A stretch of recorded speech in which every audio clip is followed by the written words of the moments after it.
It says the emergency shutdown test is part of WAPCO's 2024 scheduled maintenance activities and planned collaboratively with key stakeholders in the 4 countries and sanctioned by WACPA.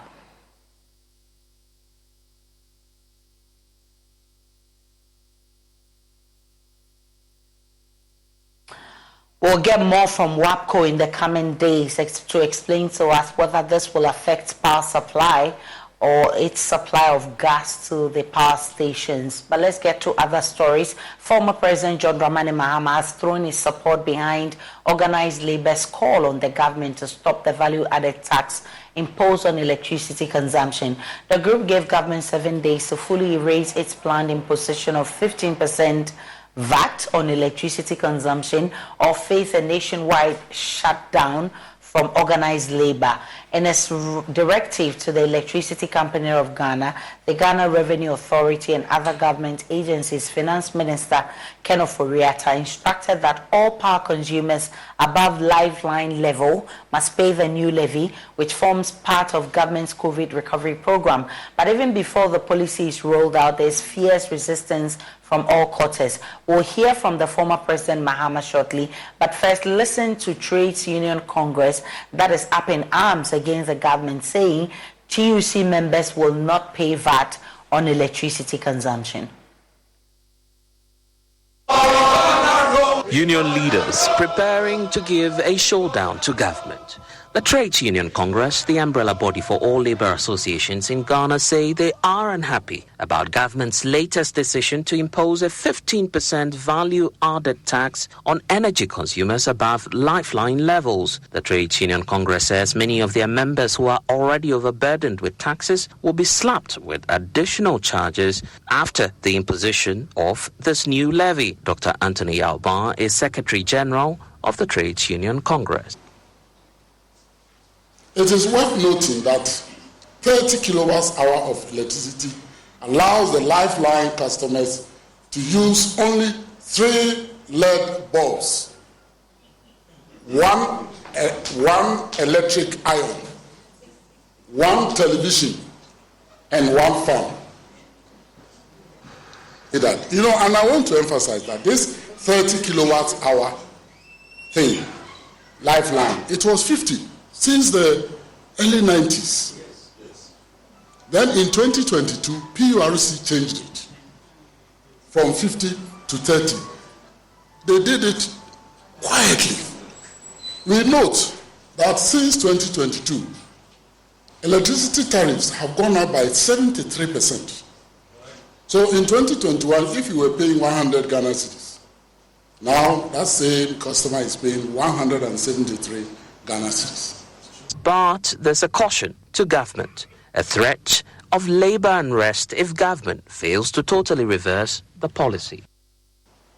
So today, organized labor, we have come together again, and our message to government is very simple. We cannot pay VAT on electricity. Period. We will not pay it today, we will not pay it tomorrow. So we are giving government up to 31st January 2024 to withdraw the letter. If by that time the Minister for Finance has not given the directive to ECG and NEDCO to stop the implementation of VAT on residential customers, we will advise ourselves.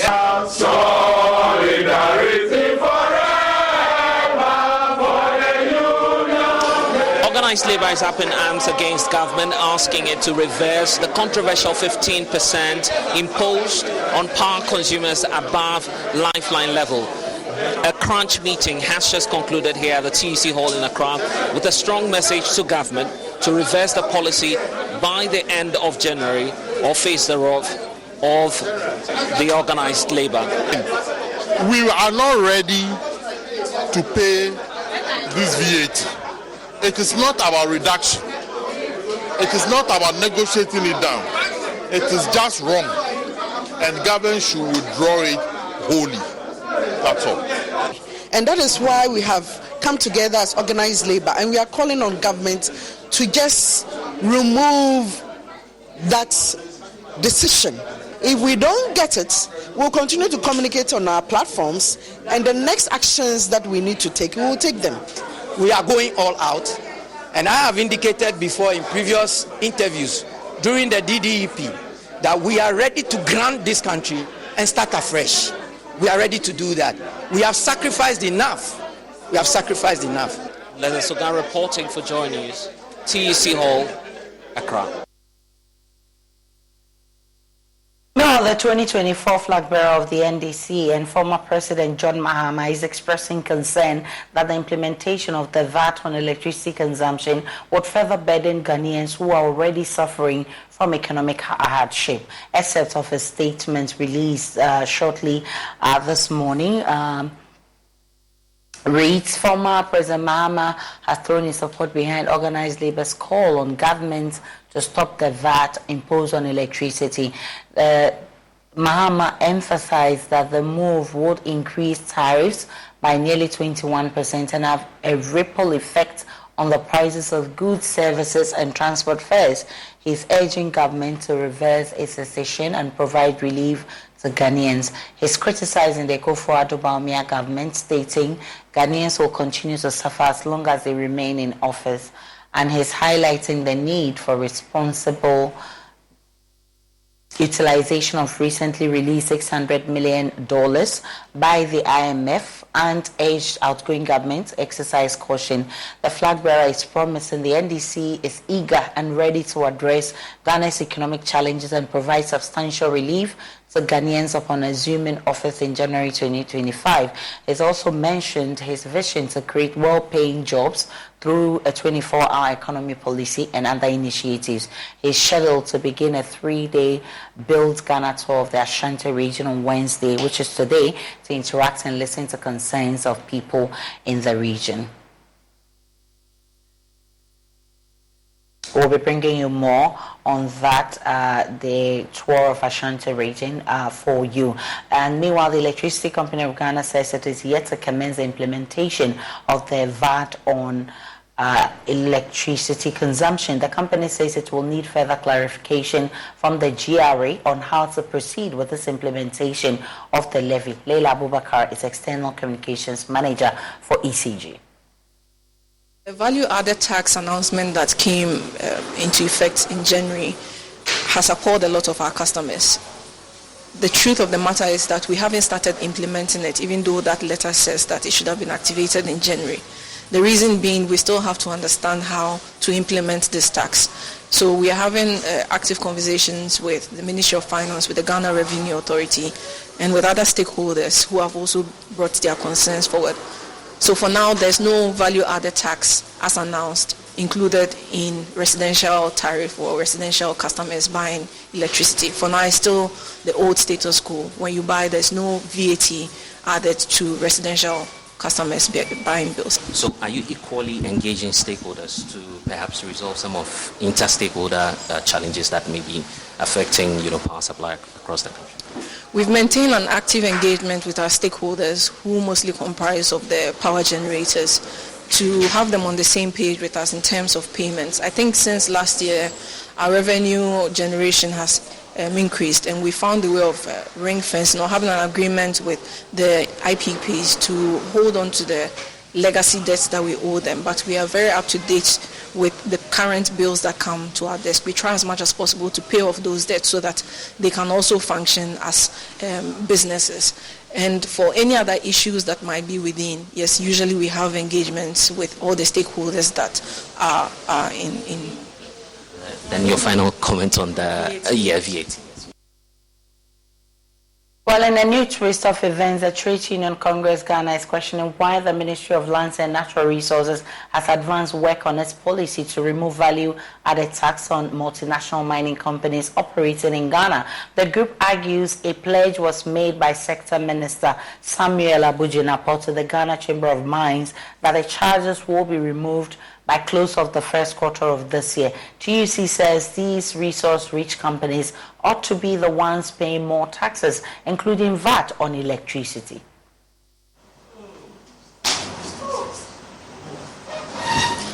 It is also important and very, very sad, comrades, very, very sad to note that why government is imposing VAT on us, residential customers of electricity. Plans are far advanced to remove VAT on mineral exploration in Ghana for wealthy multinational mining companies. And the media reports that we have read indicate that the Minister for Lands and Natural Resources, in a meeting with Ghana Chamber of Mines, assured them, Abu Jinabo, assured them that that policy will be implemented in the first quarter of 2024. What kind of life is this? What kind of you impose tariffs on poor consumers of electricity, and then the wealthy multinationals, you are going to remove it. And he met them and assured them that by the end of this quarter, they are going to remove VAT from exploration for these rich companies. And so what kind of country are we living in? Normally, in situations like what we have in Ghana today, when our economy is misbehaving and so on,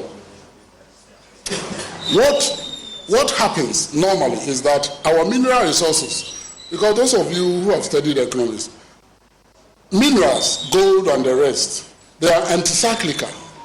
So if you have checked, when economies go down, people invest in gold. So if you have gold and there is a problem and your economy is going down, use the gold to prop it up. That's why they were trying this oil for gold, whatever they are calling it. In a situation like this, that's what we expect. When there are shocks, both internal and external, you use your mineral resources because this is God-given. You use it to deal with the shocks, to cushion your economy from this external and internal shock. But in Ghana, sadly, that is not the case. It's always the poor people in this country, including pensioners, who bear the brunt. And we should not allow that to continue. The Electoral Commission has justified its proposal to shift the voting date for both the presidential and parliamentary elections from December 7 to November 7. The EC also advocates election days to be designated as national holidays. These proposals were presented during the Inter-Party Advisory Committee meeting on Monday. Deputy Chairman of the Commission in charge of Corporate Services, Dr. Bosman Asari, says the proposal stemmed from reforms presented by political parties in 2015.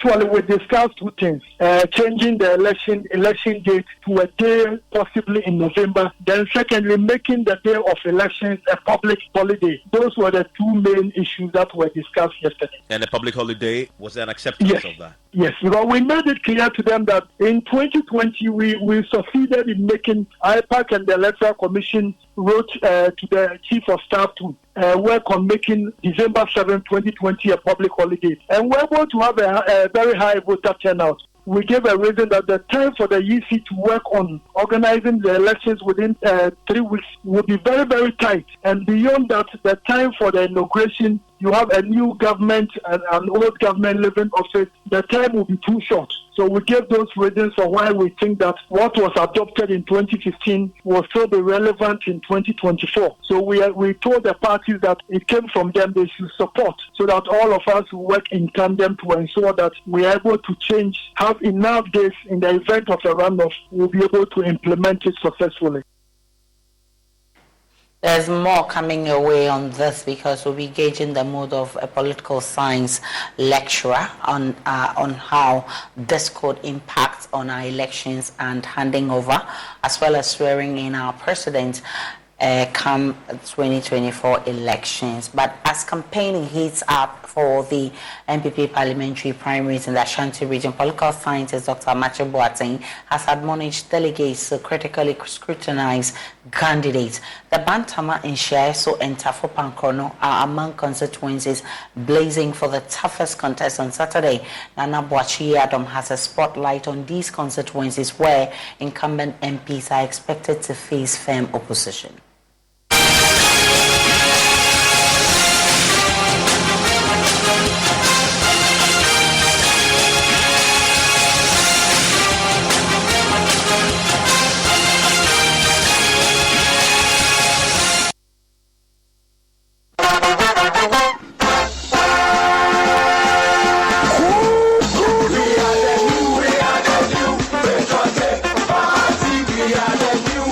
the Ashanti region, Bantama, Ishiayaso, and Tafo Pankrono are some key constituencies where incumbent MPs are expected to face tough competition in the MPP parliamentary primaries.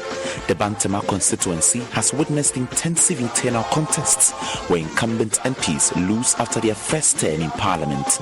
Incumbent Francis Asensubuachi, who has been in parliament for one term, is however optimistic of victory. The fiercest competition, I believe, was between myself and Honorable Kokofu. That was the fiercest as far as I'm concerned. This one for me is not it's a no match. When you go to the constituency, those who are voting, they see a big difference. Yes. Like a difference between a VIP bus and Pragia.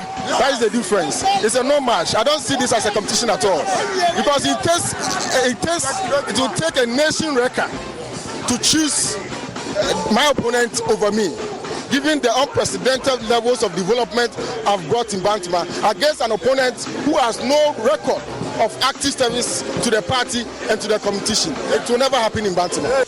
Raphael Japan is the unwavering opponent of Francis Asensubuachi, eyeing to unseat him from parliament. He's an MP who can't even socialize with people.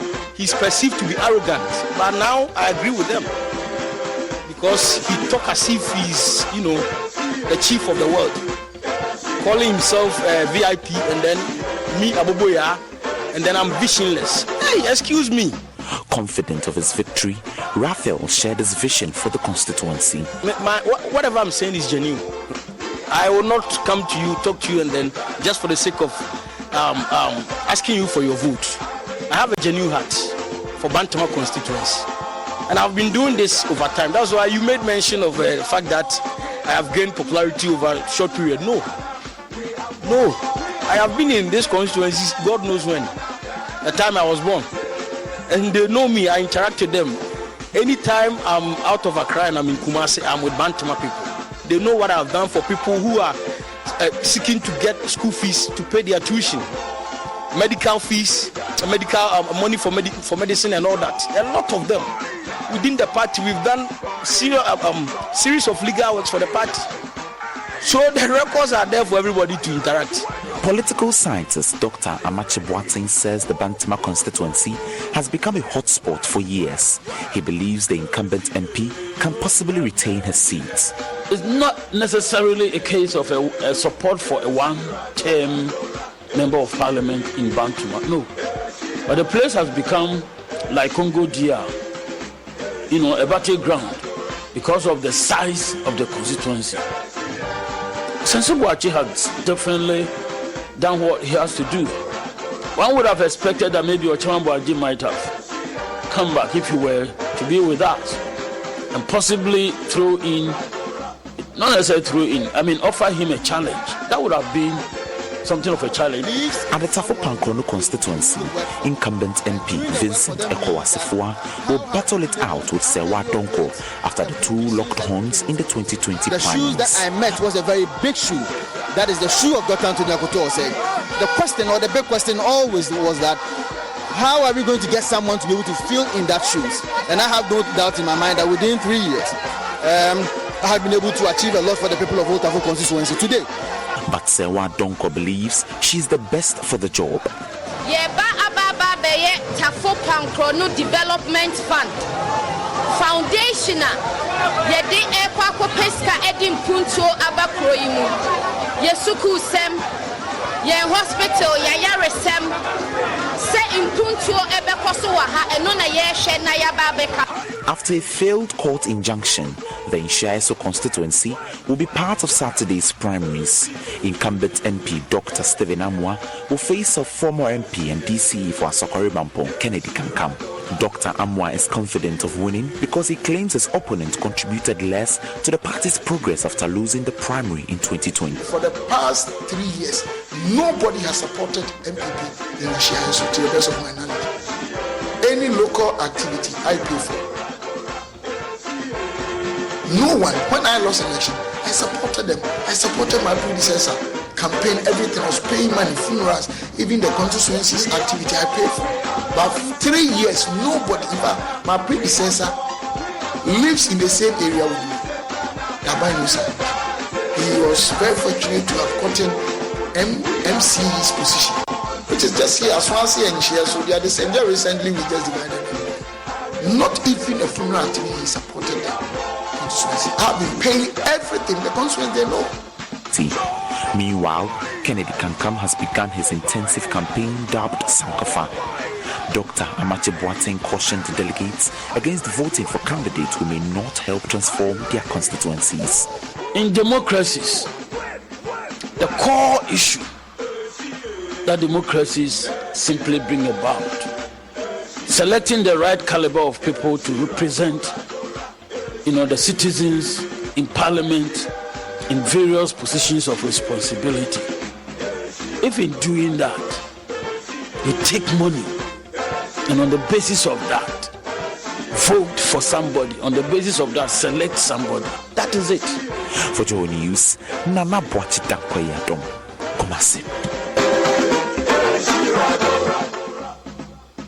In Oforikrom, the decision of Dr. Emmanuel Kwabena for not to return to Parliament has opened up that constituency for a tough contest. 5 candidates have been cleared by the party to contest Saturday's polls. One of the leading candidates in the Oforikrom primaries, Michael Aidu, who has described his victory as an apparent phenomenon. There's more in this report. The New Patriotic Party is working towards its agenda of Break the 8. Around constituencies, machinery and tactics are being employed in hopes of raising the party's numbers in the December 7th elections. The Oforikrom Party office has received logistics for effective party work gearing up for December's elections.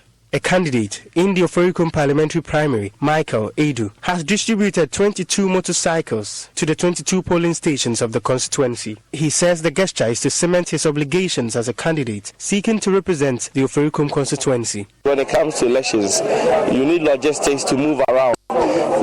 One of the main activities that the party does is doing door-to-door campaigning. And when you don't have the logistics, it's quite difficult to move around various communities and neighborhoods. So with these motorbikes, I believe that we'll be able to garner the support that we need. We'll be able to enter the very difficult places that are difficult to reach. It will also speed up our processes in terms of the final day operations, in collecting of our pink sheets and other party strategies and operations. Today we have all the elders of the party here, we have the constituency executives, we have all the delegates, most of the delegates present here, representing every electoral area. So this shows the level of acceptance that I have within the constituency. The delegates have accepted and believed in my hard work, and they also believe that I can advocate well for the party and represent the party well in the Oforikrom constituency. We are going to win these elections. We don't want anybody to fall into any issues. No cause for alarm. They should be calm and resolute behind me.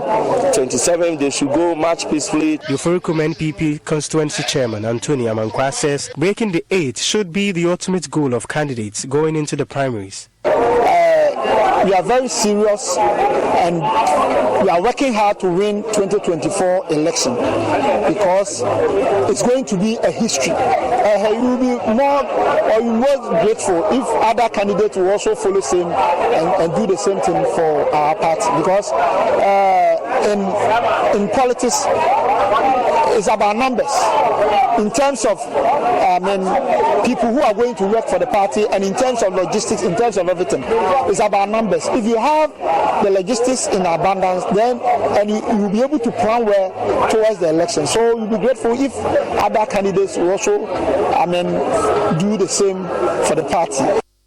Reporting for JoyNews, Clinton.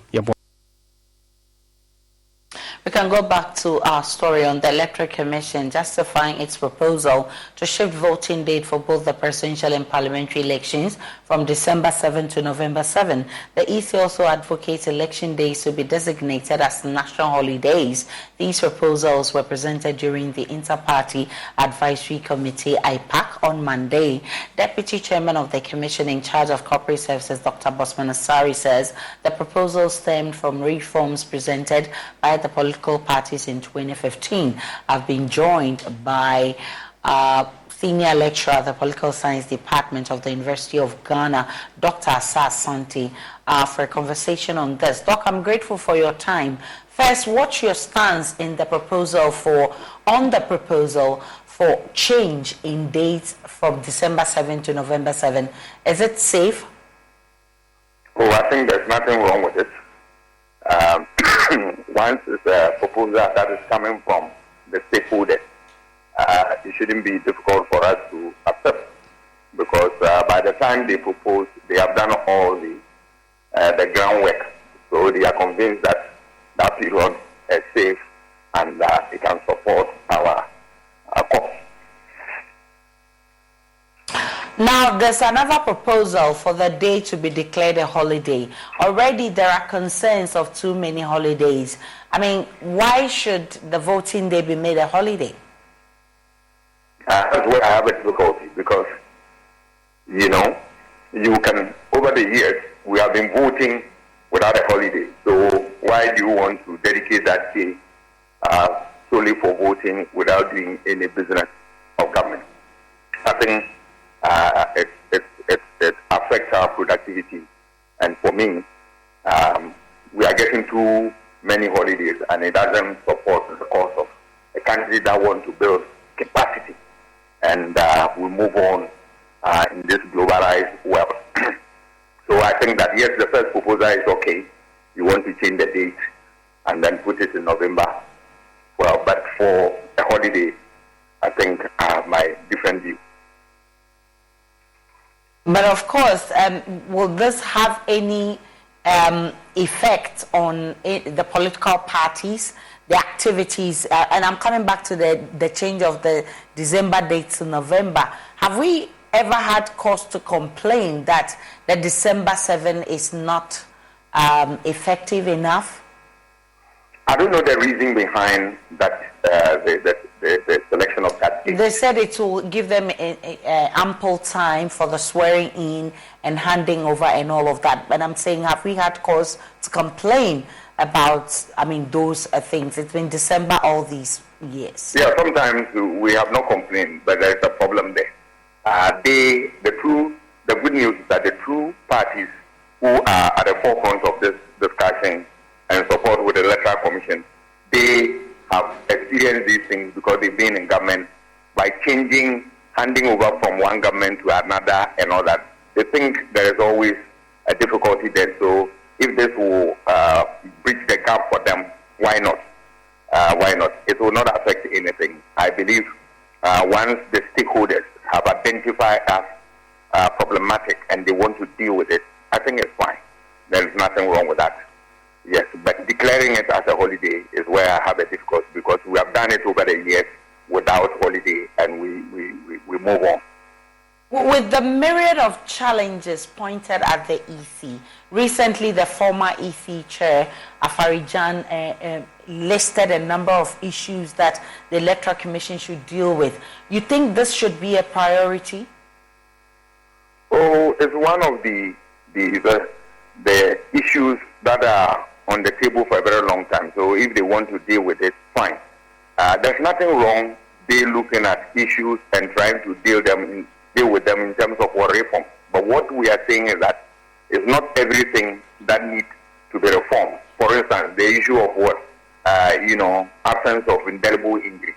I disagree with that, because over the years we have worked with the use of indelible ink, and it has really served us well. So I don't know why, in the name of reform, they want to throw that one away.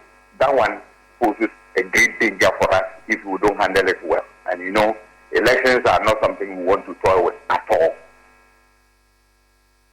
And yes, and I'm happy you talk about one of the issues that have generated a lot of controversy, the taking out of indelible inks. There are other issues, but generally, if you look at the Electoral Commission, is it poised for election 2024, and is it ready to actually improve on its services? Definitely, they owe a duty to themselves and the people that they serve, that they need to improve on their services from time to time. The last election, we were not happy about some of the things that occurred. For instance, the last election, we saw a whole lot of problems that came out. Particularly, we can pinpoint the issue of they announcing results and coming back to, as it were, come out with a rejoinder or another set of results. Those things are nothing that help anybody. In fact, they create all manner of danger for the country. If they are not sure about the results, they should wait, get everything right before they come out. But you announce and tomorrow you announce another one. Was it a rejoinder or what? All these things create doubt in the minds of the ordinary man who is voting. Remember that one of the cornerstones of building a solid electoral system is that there should not be any doubt about the process whatsoever, so that you give people the confidence so that when they lose election, they are ready to accept defeat and abide by the rules of the game. So you don't create any doubt in the minds of the people. So I believe that they have identified all these problems, and then this time around, they want to up their game. I'm grateful for your time. Dr. Kwame Asante, he is a senior lecturer at the Political Science Department at the University of Ghana, also director of Center of European Studies at the University of Ghana. Well, we'll see how the EC improves on its services going into election 2024. It's a conversation we'll be having from now onward till the elections are held. Let's get on to other stories. The inadequacy of desk in Kumasi Academy and many other schools is partly contributing to poor academic work. The deficit compels some students to share a monodesk. The Global Alumni Group of Kumasi Academy has intervened to help solve the furniture deficit and improve education. There's more in this report. The evaluation of quality education and conducive learning environments typically consider student comfort and ample intramural resources. The situation is different at the Kumasi Academy in the Asokore Mampon municipality in the Ashanti region. Classes end up partially choked with 2 to 3 students packed on the available limited monodecks. According to the headmaster Samuel Kwame Gatu, the school established in 1957 is recording an overwhelming number of intakes with over 4,500 students as the current population. Can you imagine when students are learning? The plastic chairs that we use in the church service, that is what they were using without a writing desk, writing on their laps, because what we were having wasn't enough. By the grace of God today, we can boast of 1,000 monodesks, courtesy of Agloba Kunimi. We call upon them, they quickly respond to our call because they are critical and relevant stakeholders so far as the development of the school is concerned. Mr. Gato spoke in appreciation of a donation of 1,000 monodecks and 50 bank beds made by the Global Alumni Union. President of Akunini Global, Harry Boache, emphasized the urgency of the situation as a driving force behind this gesture, highlighting the Alumni Union's commitment to alleviating the challenges faced by their alma mater. Through the efforts of the 2003 year group, we presented another, I think, 150 of the monodecks before the current 1,000 that we are providing today. We as Global Academy Past Students Association, we have put on our shoulders that as and when we collaborate with the school and then they come out with any issues or things that we can provide to help the school, we are there to support the school. Either through provision of furniture or any infrastructure, we are there. And the good thing is, we have a very dedicated old students union who are willing and have the passion and focus to help the school. And that's, to me, the joy being the president, that having a bunch of students, a bunch of old students or past students who also have such desire and passion for the school. Some students and alumni group members added that learning in a conducive environment is assured with the gesture. We are very, very thankful to them because had it not been for them, currently we will still be standing. You still go to class and then you find them standing there. You see a Form 3 student writing his final paper and then the person is standing. But right now that we have all these, I believe that teaching and learning is going to be very conducive because you go and then the student is sitting, feels comfortable, then fully attentive to whatever the teacher is saying. This is something we want to encourage all other alumni associations we have in the country. If every past school members would embark on such projects, I believe that government will have very little to do when it comes to education. So what I want to encourage is that all alumni associations we have in the country, they should all come together, try and do something for their school. Reporting for JoyNews, Clinton. Yeah, boy.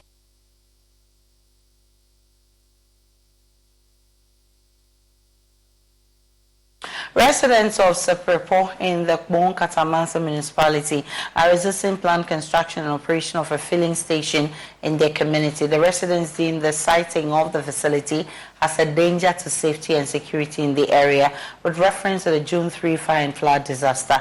Executive member of the Seprepo Zone 3 Landlords and Ladies Association, Charles Dubin, addressed a news conference at Kakasonanka number 2. The aggrieved residents say siting of the fuel station poses a great risk to hundreds of school children at Christ the King Presby Primary and JHS and the church, which are 3 houses away from the site. They added that the filling station, being a few meters away from the base ammunition depot of Michel Camp, could spell doom in the event of an explosion, as the depot experienced a blast about 4 years ago. Although these residents since September 2023 have drawn attention of authorities to the potential dangers of the station, their cries have fallen on deaf ears. Executive member of the Seprepo Zone 3 Landlords and Ladies Association, Charles Dubin, indicated they have informed Ponkatamansu Municipal Chief Executive Samuel Uko Amankwa and others who matter. We are giving the authorities 2 weeks from today. If they don't halt the project, the Residents Association, the citizens of this community, is going to demonstrate against the government, the authorities, the MCE, the commanding officer of Michel Camp, the commanding officer of BAD, because we've already written to them. So we are giving them 2 weeks. After 2 weeks, if we see anybody in that construction site, the resident is going to mobilize and then go against them. We will never allow anybody to come to the site and work.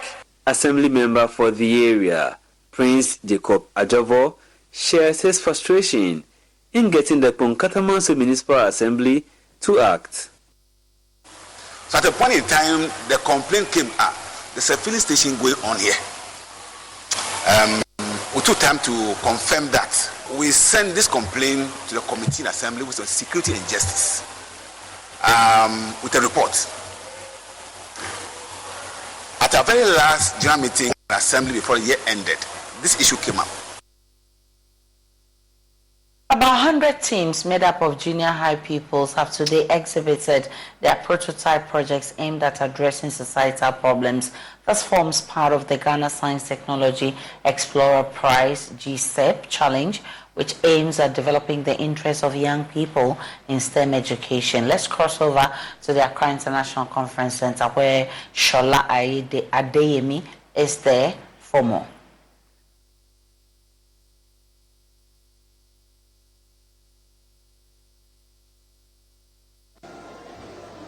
All right, so we are here at the Accra International Conference Center, where the exhibition of the Ghana Science and Tech Explorer Prize Challenge is happening. Now, if there's anything we know, is the fact that the teams that are here, to show us their prototypes, to exhibit their prototypes, have all been entreated to go into their communities, find things that are happening there. So if there are challenges, they pick them up and, come up with solution, innovation to mitigate these challenges. Now, as I have said, we are here today. If you look beside me, you can see that a lot of people are setting up. There are some of them who are done and there are some who are still setting up. But the team that struck me today is an all-girl team. You can see 4 beautiful girls standing behind me. They are the classicals. And we're going to find out what their prototype is about. What challenge is it going to mitigate? And what are the components of their prototype? Hello, darlings. How are we doing? Yeah, good. Right. Now, I know that your name is a classical, but will you tell me your names individually? What's your name? I'm Esther Danso Ameya. I'm Salata Beyi. I'm Presley Chua. I'm Priscilla Ansa.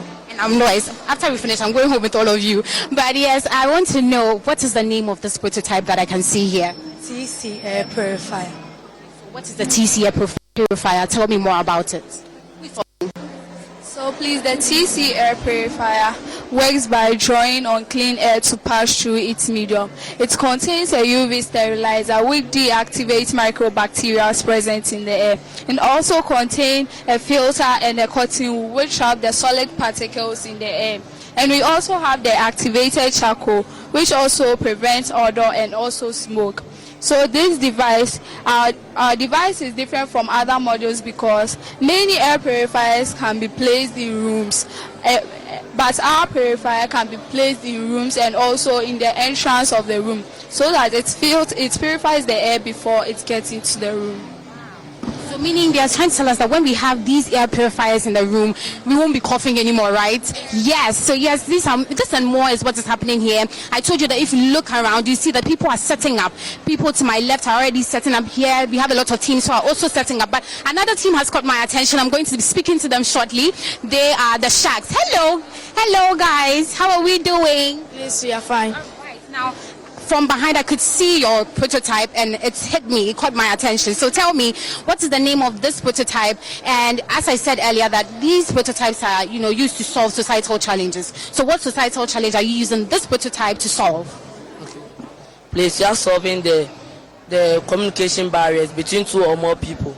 And we also know that communication is a key. Communication is a key to other people. So we know that if there is a problem in communication, so we must get an idea to solve this problem. So we made this device called the Shatek language translator. So it translates from the English to the Tree language. Wow. English to Tree.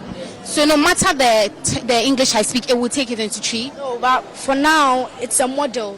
So we are not training it. And also what makes our device special is that the already existing translators, they bring out the output in text. Maybe some people don't know how to read tree, but if it is in sound, person will be able to understand. So that is what makes our device special from the already existing translators. Okay. And please, the reason why we made this translator because we know that when foreigners come to our country, Ghana here, because we want to help develop Ghana. So we made this language translator to help translate from the English to all our local languages here. So as time goes on, we are going to translate from the English to the Ghana, English to the Fancy, English to the other languages, and we'll add more local languages to it and other international languages. So how does it work? How do I get it to translate right now if I say something? Okay.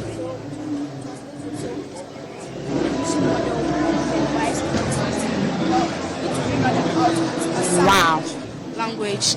So if you want to test it right now, these are the written speeches on here. So say something and let's. So okay, so I can just program it right now for you. Wow, we've said it. You can see here that we have a translator, and they're testing it out.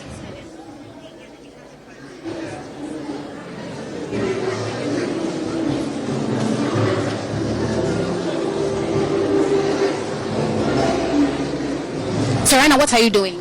So right now, Lois Adeyemi there with those girls exhibiting some problems they found in the community, and they came up with the solutions to those problems. We'll bring you more from the conference center in our subsequent bulletins. Let's take a break. When we come back, it's business. Hi, good morning. Welcome to Business. My name is Darryl Kwao. Extended support to the victims of the Akosombo Dam spill to alleviate the plight of displaced individuals. Group CEO and Managing Director Kwame Osei-Prempeh said the move is to give back to communities it operates within. He spoke during the presentation of a check of 150,000 cedis to the Member of Parliament of the North Tongu constituency, Samuel Okudzeto-Ablakwa. The initiative is to reduce the difficulties faced by the affected individuals and families and exemplify GOIL's commitment to fostering meaningful connections and actively contributing to the welfare of the communities within which it operates. In October last year, the day he woke up to very sad news of overspillage of the Akosombo Dam which caused many deaths and renders thousands of Ghanaians homeless. You know that many responsible state institutions have come to your aid, and God, being one of the most respected companies in Ghana, cannot stay out of. So we decided from last year that we had to make a donation to mitigate your suffering. Member of Parliament of the North Tong constituency, Samuel Okudzeto Ablako, expressed his admiration for Goel Ghana's thoughtful intervention. And we want to emphasize that this is no mean a donation. It is a very huge one, and we deeply appreciate it. We have set up a trust of a sort where an account has been created.